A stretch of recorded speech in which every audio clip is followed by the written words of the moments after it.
Whip. Whip. A whip. Whip Brawler? I don't know what I'm just making crap up.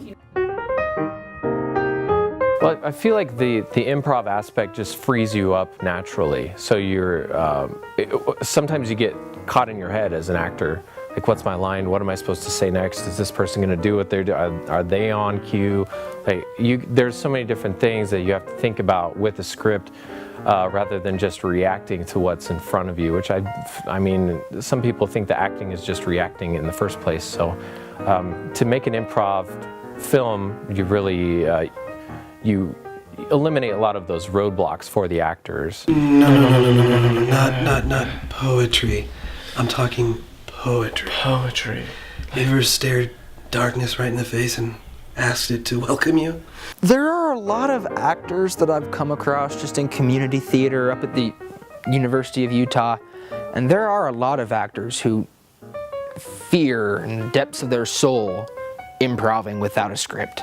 They're not comfortable doing it. They're very good actors and actresses, but unless it's written for them, it can't come across. So it takes a special kind of person who kind of naturally has that flow and ability with their acting and just their ability to interact with other people, with what's being said, and to calmly take what comes, weave it into gold. And so I personally believe it takes a certain kind of person, so you don't necessarily have to have improv experience. It helps. Well, doing the improv stuff, like it's not just that the short form I've done fully improvised plays and musicals, and so I had a good idea of how to put together a story and how to move it along. But you know, doing this film, it was different from even doing that, because I got to tell you, there were moments when I had no idea if we were even filming. Just because you know, things were so natural, everyone just was fitting into their role so well and continuing that on between everything that I didn't know. It's like you could have had a camera in the bathroom or my bedroom or something. I would have trusted that it was off, but you know, knowing Luca wouldn't have been. He's a freak, man. I don't know. It's very different. There was no preparation as much as I thought there would be. I kept asking a lot of questions about my character, and they told me to just calm down and not worry about my motivation in a scene or what I was thinking or why I was doing something. It was so much fun. I'd never done an improv, let alone like a comedy film before. So it was honestly so much fun and so relaxing, and just, it was cool because we could take it anywhere. So here's the thing about Luke's directing style. I was in that room with him for maybe 10-20 minutes. He said, "This is your character, go." It was freeing. It was the opportunity to let me dive into it. Hey, look who it is! And so, since there wasn't a whole lot there, and the basis for the movie was kind of improv itself, he let me create a character, develop the character on camera, and just go off. I have some ideas in my head, I'm just gonna throw them out there. He's like, cool, I like it, go for it, do it. He's really easy to bounce ideas off of. He'll reciprocate anything you give him, feedback. He always has feedback, always has feedback.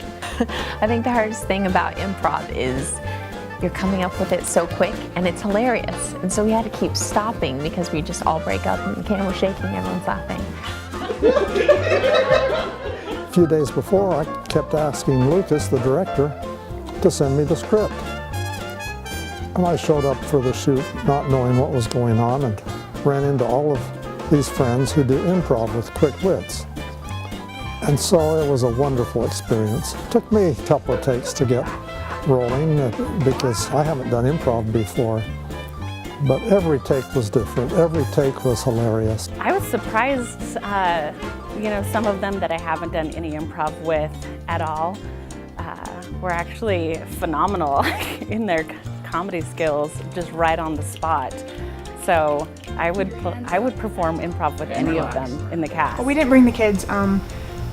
Galadriel, Hermione, and Hal are still at fantasy camp, and Lando is still in we didn't bring yeah. Peter football. I think the person that surprised me the most was Juliet. Sometimes I couldn't tell if she was really making things up on the spot or if she was really that dumb, which is rude.